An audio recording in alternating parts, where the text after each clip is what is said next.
The overall goal of this new raft of stimulus measures is to hit China's 5% GDP growth target for this year. But taken apart individually, what does each of the measures do exactly? Well, the cut in the reserve requirement ratio, this RRR, as we know it by now, is all about liquidity. So liquidity is very because there's an increasing lack of liquidity in the banking sector in some areas, especially for those exposed to developers. The developers are a small amount of total loans, but for some small banks, they were very exposed. And more importantly, local governments, real estate from the local governments is literally 7 times larger than developers. So just to give you a sense of the dimension of, and because many of these vehicles are not really paying back, banks are starting to feel the pinch. Then the cut on the loan prime rate, which is the benchmark for mortgages, I think that's long overdue. As inflation is high in China, real interest rates are very high because there's deflation, at least in producer prices, in GDP prices.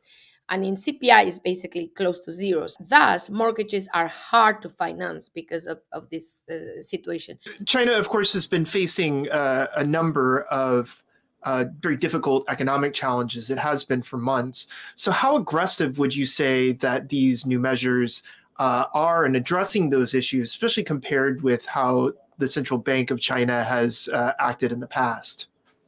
It's not aggressive yet.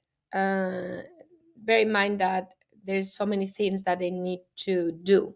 This is just the beginning, in my view. I mean, if you want to see a major change in growth prospects, you need to see much more.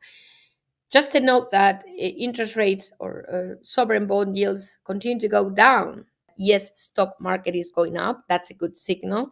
But stock markets compared to the bond market signal do react to any sign of stimulus because they're starving for it, if you see what I mean. I mean, that sign doesn't mean it's sustainable. It only means that they're happy about the temporary stimulus.